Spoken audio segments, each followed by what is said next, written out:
Assalamualaikum. A very good morning to all of you. Hope so you all are fine, safe at your homes. Today our topic of discussion is centriole. Centriole. Centrosomes and centrioles. सबसे पहले आपको ये पता होना चाहिए कि ये जो है वो हमारे पास मोस्ट इम्पॉर्टेंट ऑर्गेनेली है एनिमल सेल की। और कहते हैं if you talk about the centrosomes and centrioles, तो पहले हमें थोड़ा सा ना आइडिया होना चाहिए सेंट्रोसोम्स के बारे में कि सेंट्रोसोम्स क्या होते हैं। पहले हम सेंट्रोसोम्स को पढ़ लेते हैं।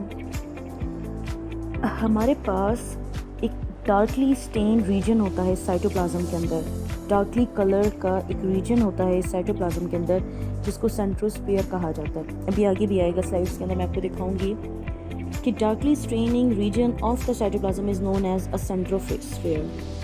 वो जो सेंट्रोस्फीयर होता है जब वो पेयर ऑफ सेंट्रियोल के साथ मिलता है, that is called a centrosome. The centrosphere along with the pair of a centriole, this is called a centrosome. तो हमारे पास ये आ गया centrosome. Then question arises that what the centriole is. It is a small hollow cylinders, a non-membranous structure that occur in a pair. Small hollow cylinders like structure है, non-membranous structure है, जो कि pairs के अंदर होता है और mostly common in animal cells, ठीक है, and some microorganism and lower plant cell. So these are called a centriole. It is also called a microtubule organizing center. Centrosome की बात हो रही है कि सेंट्रोसोम हमारे पास क्या है, माइक्रोट्यूब्यूल ऑर्गेनाइजिंग सेंटर है, is an area in the cell where microtubules are produced. तो हम कहते हैं कि हमारे पास जो है सबसे पहले हमने किसकी बात की, सेंट्रोसोम्स की बात की कि व्हाट आर सेंट्रोसोम्स। फिर हमने सेंट्रोस्फीयर की बात की कि वो क्या होता है। अब हम सेंट्रोसोम को थोड़ा सा और हम अगर देखा जाए तो हम कहते हैं कि माइक्रोट्यूब्यूल ऑर्गेनाइजिंग सेंटर है, ऐसा सेंटर जहाँ पे माइक्रोट्यूब्यूल जो है वो बनते हैं। It is an area in a cell where microtubules are produced. How these microtubules are produced, I will tell you later. Okay, they are located in the cytoplasm near the nucleus and are responsible for the cell division, cytokinesis and formation of the cytoskeleton. और ये जो हमारे पास centrosome है, होता असल में ये है कि सेंट्रोसोम के अंदर ना सेंट्रियोल प्रेजेंट होता है, सिंपली हम ये कहते हैं, ठीक है। तो हम कहते हैं कि ये कहाँ पे साइटोप्लाज्म के अंदर प्रेजेंट होता है, नियर द न्यूक्लियस, और ये सेल डिवीजन, साइटोकाइनेसिस और इसके अलावा जो साइटोस्केलेटन होता है उसकी फॉर्मेशन में हेल्प आउट करता है। It is present in animal cell, not in the plant cell, ठीक है। लोअर प्लांट्स के अंदर होता है बट हायर प्लांट के अंदर ये एब्सेंट होता है, ठीक है। इसके अलावा अगर बात की जाए तो हम कहते हैं कि ये जो हमारे पास with in the animal cell centrosomes there is a pair of a small organelle the centriole. Animal cell के अंदर जो सेंट्रोसोम प्रेजेंट होता है उसकी अगर बात की जाए तो कहते हैं उसके अंदर हमारे पास स्मॉल ऑर्गेनेली होती है सेंट्रोसोम के अंदर। और सेंट्रोसोम क्या था, the centrosphere along with a pair of a centriole, this is called a centrosome. कि हमारे पास जो डार्कली स्टेन रीजन है साइटोप्लाज्म का उसको सेंट्रोस्फीयर कहा, उसके साथ दो पेयर्स, वन पेयर में हमारे पास सेंट्रियोल प्रेजेंट है, तो उसको हमने क्या कहा कि centrosphere plus centriole is equals to centrosome. तो यानी सेंट्रोसोम के अंदर हमारे पास सेंट्रियोल है। तो हम कहते हैं कि एनिमल सेल के अंदर centrosome there is a pair of a small organelle, the centriole each made up of ring of a 9 group of microtubule. हर एक सेंट्रियोल के अंदर 9 पेयर्स होते हैं किसके, माइक्रोट्यूब्यूल के। माइक्रोट्यूब्यूल आपने कल पढ़ा था, अगर आपको याद हो तो साइटोस्केलेटन का पार्ट था, ठीक है, जो कि ट्यूबुलिन प्रोटीन से मिलकर बनता था। उसका फंक्शन क्या था, स्पिंडल फाइबर बनाना ड्यूरिंग सेल डिवीजन। तो ये जो हमारे पास सेंट्रियोल है ये भी किससे मिलकर, ये क्या बनाता है और किससे मिलकर बनता है, माइक्रोट्यूब्यूल से मिलकर बनता है। Is it clear? Okay, Edward Van and Benden and Theodore Boveri first observed and identified the centriole in 1883 and 1888.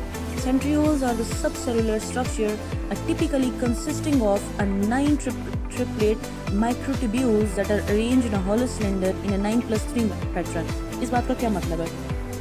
कहते हैं ये सबसेलुलर स्ट्रक्चर है हमारे पास सेंट्रियोल, और इसके अंदर माइक्रोट्यूब्यूल्स जो हैं वो अरेंज्ड हुए हुए हैं। माइक्रोट्यूब्यूल्स बना हुआ ही असल में ये जो सेंट्रियोल है माइक्रोट्यूब्यूल्स से मिलकर बना हुआ है। माइक्रोट्यूब्यूल्स के हैं, प्रोटीन फाइबर्स हैं, ट्यूब लाइक स्ट्रक्चर्स हैं, साइटोस्केलेटन का पार्ट है, ठीक है। तो इसके अंदर 9 सेट ऑफ माइक्रोट्यूब्यूल प्रेजेंट होते हैं। यहाँ पे 9+3 का पैटर्न है ना, मैं आपको बताती हूँ ये क्या है। तो ये जो है हमारे पास 9+3 के पैटर्न पे हैं, यानी ये जो माइक्रोट्यूब्यूल्स हैं ये हमारे पास 9 सेट्स में और हर एक सेट के अंदर 3 माइक्रोट्यूब्यूल्स हैं।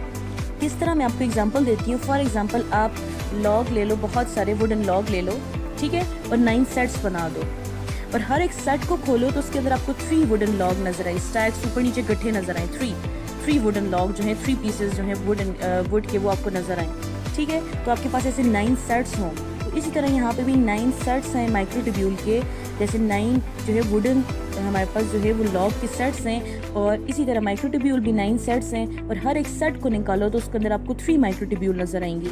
3 माइक्रोट्यूब्यूल मीन 3 आपको स्टैक्स ऐसे नजर आएंगे, फाइबर लॉन्ग नजर आएंगे, ठीक है। तो एक के अंदर अगर 3 माइक्रोट्यूब्यूल हैं तो 9 के अंदर कितने होंगे, तो 9 multiply by 3 is equals to 27, ठीक है। तो हम कहते हैं कि 9 सेट ऑफ माइक्रोट्यूब्यूल प्रेजेंट है और यहाँ पे इसी तरह लिखा हुआ है 9 + 3 के पैटर्न पे कि हर एक जो हमारे पास माइक्रोट्यूब्यूल है, सॉरी एक सेट है उसके अंदर 3 माइक्रोट्यूब्यूल्स हैं, ठीक है। The pattern is so name because a ring of a 9 microtubules triplets are arranged at the right angle to one another, और ये जो है वो राइट एंगल पे एक दूसरे के प्रेजेंट होते हैं। They are found in animal eukaryotic cell and absent in higher plants and fungi. Higher plants और फंजाई वगैरह के अंदर अगर देखा जाए तो हमारे पास ये सेंट्रियोल जो है वो एब्सेंट होता है, ठीक है। They play an important role in the cell division, cell organisation and the formation of a cilia and flagella. I will tell you what the cilia and flagella is. और इसके अलावा इसका अगर देखा जाए किस किस में प्ले अ पार्ट, तो ये सेल डिवीजन के अंदर जब सेल डिवाइड हो रहा होता है, सेल ऑर्गेनाइज्ड हो रहा होता है, यानी कि जब हमारे पास क्रोमोसोम और ये सारी चीज़ें हो रही होती हैं, ऑर्गेनाइज्ड हो रही होती हैं सेल डिवीजन के अंदर, उसमें हेल्प आउट करते हैं, और सिलिया और फ्लैजेला बनाने में हेल्प आउट करता है, ठीक है।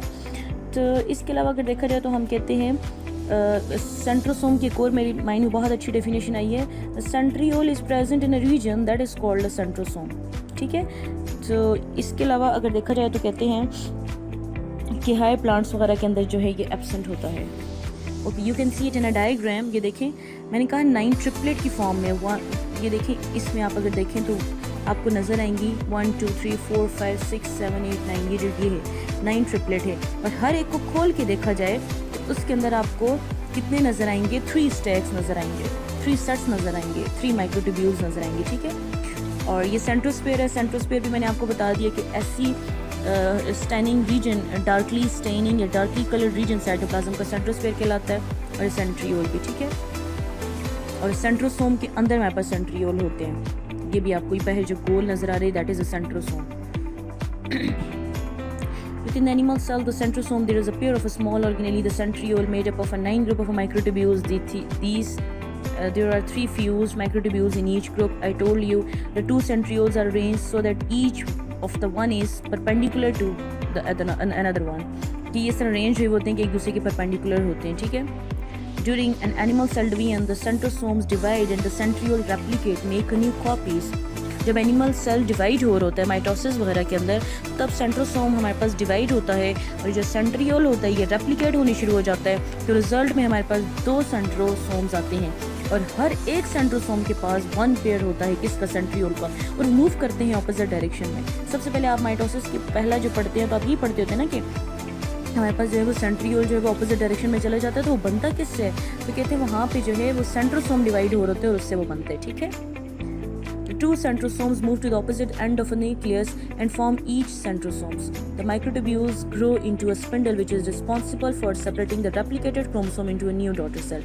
तो यहाँ पे हमारे पास जो 2 centrosomes होते हैं वो opposite डायरेक्शन में चले जाते हैं, और यहाँ पे जो सेंट्रोसोम होते हैं जब वो डिवाइड करते हैं तो आपको पता है सेंट्रियोल भी जो है वो डुप्लीकेट होना शुरू हो जाता है, वो भी डिवाइड होता है। तो सेंट्रियोल भी डिवाइड होते हैं और ऑपोजिट साइड पे चले जाते हैं, और वहाँ पे जाके क्या होता है, माइक्रोट्यूब्यूल्स जो है उनकी ग्रोथ होना शुरू हो जाती है और उसके रिजल्ट में स्पिंडल फाइबर बनना शुरू हो जाता है।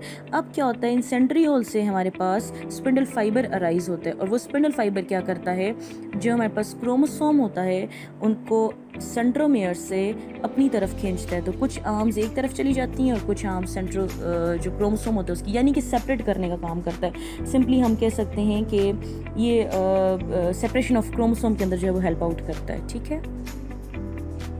Okay, this is part 1 lecture का। तो सेकंड पार्ट में मैं फिर आपको आगे बताती हूँ। This is lecture part 2, the part of a cell, centrioles. These are organelle which are only active during the cell division. I told you in my previous lecture they produce spindle fibers which are attached to the chromosome.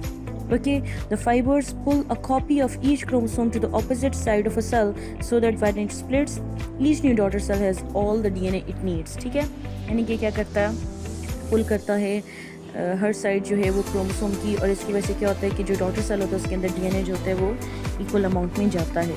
ठीक है, तो ये क्या है, centriole है. ये देखिए आप डायग्राम के अंदर भी देख सकते हैं, आपको जो है वो 9 माइक्रोट्यूब्यूल सेट्स में नज़र आ रहा है. फिर हर सेट के अंदर 3 है. ये सेंट्रोसोम है. सेंट्रोसोम ऐसा रीजन है और उसके अंदर हमारे पास जो है वो सेंट्रियोल है, और ये सेंट्रोसोम दोनों जगहों पे. और इससे क्या निकल रहा है, हमारे पास जो है वो स्पिंडल फाइबर निकल रहा है, वो क्रोमोसोम को जो है वो सेपरेट कर रहा है. ठीक है, okay. Centrioles, as mentioned earlier, are often known for their role in the cell division. So if we talk about its function, so we can say that it help in the cell division. ठीक है, size की बात की जाए तो each centriole is 300 to 500 nanometer long and 200 nanometer in diameter. ठीक है, और लोकेशन अभी आपको पता है कि लोकेशन मैंने आपको पहले ही बताई है, they are located near the nuclear envelope and are double structure which lie at the right angle to each other. ठीक है, और हम ये भी फंक्शन में कह सकते हैं, they provide an indication that a cell is about to divide. ठीक है, it is because before a cell divide its centriole duplicate and one pair migrate to the opposite side of the nucleus. The centriole is important in the formation of a cilia and flagella, then it is called a basal body.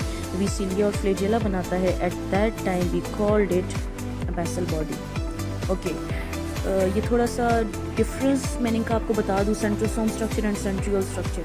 Centrosome structure it contain 2 centrioles, जबकि centriole structure 2 short cylinders of microtubules pair में होते हैं. ठीक है, centrosome का function क्या है, microtubule organising centre. इसके अंदर माइक्रोट्यूब्यूल्स ऑर्गेनाइज्ड होते हैं, स्पिंडल फाइबर वगैरह बनते हैं. It contain 2 centrioles in the animal cell, और हर एक सेंट्रोसोम के अंदर 2 सेंट्रियोल्स होते हैं.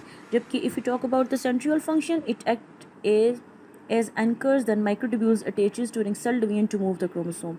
ठीक है, ये एंकर करता है माइक्रोट्यूब्यूल्स को जो कि अटैच होते हैं सेल डिवीजन के साथ अटैच होते हैं, और ड्यूरिंग द सेल डिवीजन और मूव करते हैं क्रोमोसोम को, क्योंकि स्पिंडल फाइबर वगैरह और ये सब कुछ सेंट्रियोल वगैरह के से ही निकलता है. ठीक है, ओके. हमने कहा कि ये सिलिया और फ्लैजेला के अंदर बहुत बड़ा हाथ इसका है कि ये क्या करता है, सिलिया और फ्लैजेला जो है वो बनाता है. ठीक है, so the next term is cilia and flagella. Morphologically means कि structurally these two are cilia and flagella अगर देखा जाए तो हमारे पास थोड़े बहुत डिफरेंट हैं, बट फंक्शन सेम ही है कि लोकोमोशन के अंदर हेल्प आउट करते हैं. ठीक है, okay. What is cilia and flagella? Cilia and flagella move liquid past the surface of the cell. For single cells such as sperm, this enable them to swim. For cell anchored in a tissue like the epithelial cell lining of our passage, air passage, this move liquid to the surface of the cell. हम कहते हैं कि मेरे पास cilia और flagella क्या है, तो ये इनको डिफरेंट नाम तो दिए गए हैं, लेकिन इनका अगर काम देखा जाए तो वो सेम ही है कि मूवमेंट करना, लोकोमोट करना. ठीक है, लोकोमोशन के अंदर हेल्प आउट करना. तो कहते हैं कि ये स्पर्म सेल्स के अंदर होते हैं, इसके अलावा क्लेमाडोमोनास के अंदर, प्रोटोजोन्स के अंदर, पैरामीशियम वगैरह के अंदर होते हैं, और इन्हीं की वजह से जो है वो इनकी बीटिंग मूवमेंट की वजह से, लशिंग मूवमेंट की वजह से जो है वो मूवमेंट होती है सेल की. ठीक है, ये सेल के अंदर, उसकी टिश्यू के अंदर जो है वो एंकर्ड हो जाती हैं, ऐसे प्रेजेंट होते हैं वहाँ पे. और फॉर एग्जांपल हम एक एग्जांपल लेते हैं, हमारी जो एपिथेलियल लाइनिंग है, हमारी एयर पैसेज की पूरा रिस्पिरेटरी ट्रैक है, उसके अंदर आपको पता है कि सिलिया प्रेजेंट है.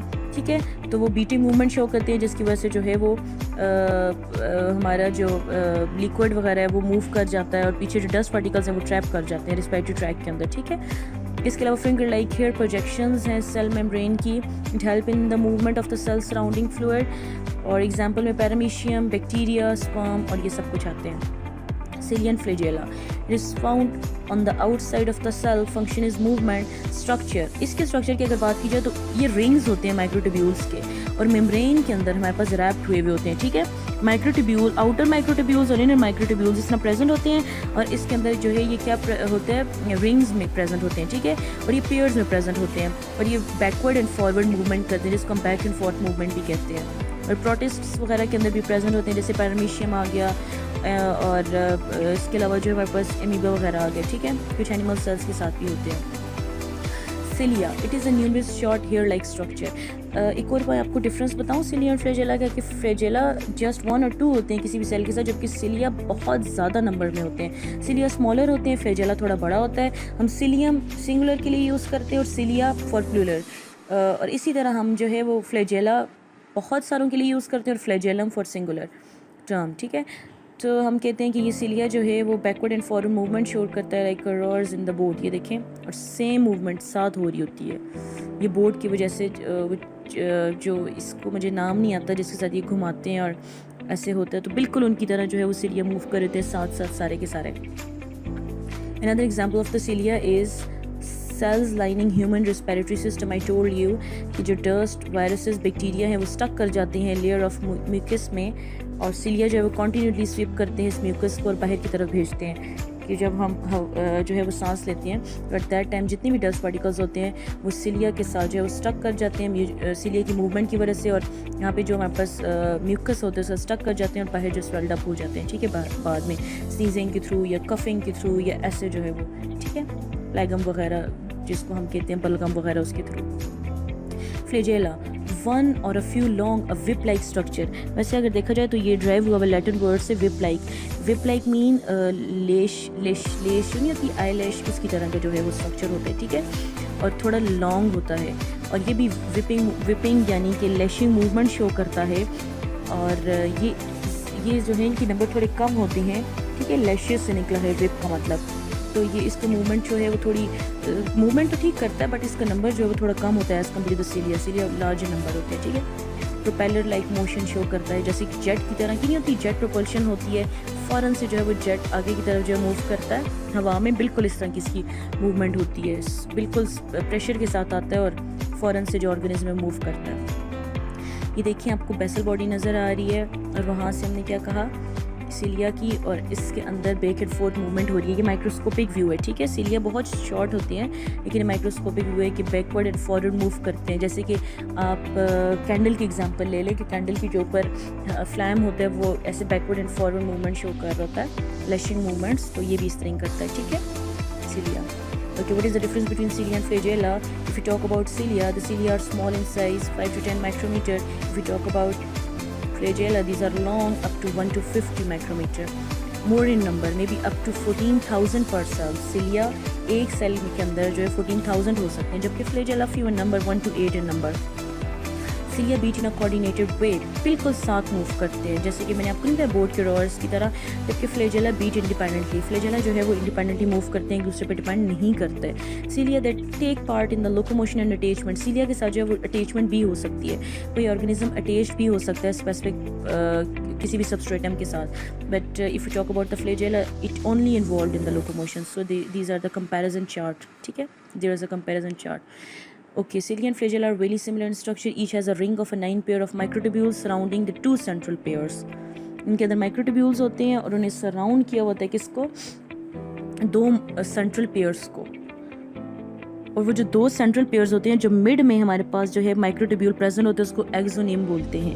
अभी मैं आपको डायग्राम के अंदर भी बताऊंगी एक्सोनेम। तो आपको पहले ये पता होना चाहिए कि एक्स्ट्रा सेलुलर पार्ट है सिलिया और फ्लैजेला का यूकैरियोट के अंदर, इसके अंदर माइक्रोट्यूब्यूल साइटोस्केलेटन होता है, और इसके अंदर जो है इट कंप्राइजेज द 9 डिप्लेट्स, ठीक है, इसके अंदर 9 माइक्रोट्यूब्यूल्स होते हैं और हर एक के अंदर 2-2 होते हैं, यानी कि मिडल जो पोर्शन होता है हमारे पास, सिंपली हम कहते हैं a central bundle of a microtubule, this is called axoneme, ठीक है, कि हमारे पास जो यूकैरियोटिक ऑर्गेनिजम्स हैं और उनके अंदर जो सिलिया वगैरह या फ्लैजेला है, अगर उसकी स्ट्रक्चर को इंटरनल ऑर्गेनाइजेशन, इंटरनल स्ट्रक्चर खोल के देखा जाए तो जो मिडल में हमारे पास जो माइक्रोट्यूब्यूल्स प्रेजेंट होती हैं, सेंट्रल जो बंडल होता है माइक्रोट्यूब्यूल का, उसको एक्सोनेम बोलते हैं, ठीक है, जिसके बाहर जो है वो डुप्लेट माइक्रोट्यूब्यूल प्रेजेंट होते हैं, और बाहर जो है वो माइक्रोट्यूब्यूल्स ने क्या किया होता है, उसको सराउंड किया होता है, ठीक है, और प्लाज्मा मेम्ब्रेन ने भी उसको सराउंड किया होता है। The central strand of the cilium or flagellum, it is composed of an array of a microtubule. Array mean a solid spore, ठीक है, and typically 9 pairs around 2 single central ones. 2 जो बीच में होती हैं हमारे पास एक्सोनेम, उसके अराउंड जो है एक सॉलिड स्पोर्ट वगैरह प्रेजेंट होती है, ठीक है, और माइक्रोट्यूब्यूल्स वगैरह प्रेजेंट होते हैं, और आउटसाइड पे हमारे पास जो प्लाज्मा मेम्ब्रेन से सराउंड किया होता है। You can see it in a diagram. ये एक सिलिया है, उसका इंटरनल ऑर्गेनाइजेशन है, तो आपको माइक्रोट्यूब्यूल मिड में जो नज़र आ रहे हैं 2, इनको एक्सोनेम का नाम देते हैं, और इसकी साइड पे भी देखिए आपको 2-2 करते हुए 9 नज़र आ रहे हैं। आउटर माइक्रोट्यूब्यूल डिप्लेट भी आप इनको कह सकते हो, 9 हैं और हर एक के अंदर 2-2 हैं, ठीक है। ओके, इसके अलावा अगर देखा जाए तो कहते हैं कि मेमेलियन स्पर्मेटोजोआ जो होता है, स्पर्म जो होता है मैमल का, उसके अंदर सिंगल फ्लैजेलम है। You can see it in a diagram, ठीक है। इसी तरह हमारे पास जो है यूनिसेलुलर जो है ओके सॉरी, हमारे पास इसके अलावा जो है पैरामीशियम की अगर बात की जाए, that is a unicellular protozoans, it is covered with a few thousand cilia. You can see it in a diagram, कितने ज़्यादा सिलिया हैं, ठीक है। Okay, unicellular green algae that is called Chlamydomonas, इसके अंदर 2 फ्लैजेला होते हैं, ठीक है। आप ये डायग्राम के अंदर देख सकते हैं। फंक्शन इनका सेम ही है कि ये क्या करते हैं, मूवमेंट के अंदर, लोकोमोशन के अंदर हेल्प आउट करते हैं। So if you have any question then ask me. Thank you so much for your listening. अल्लाह हाफिज़।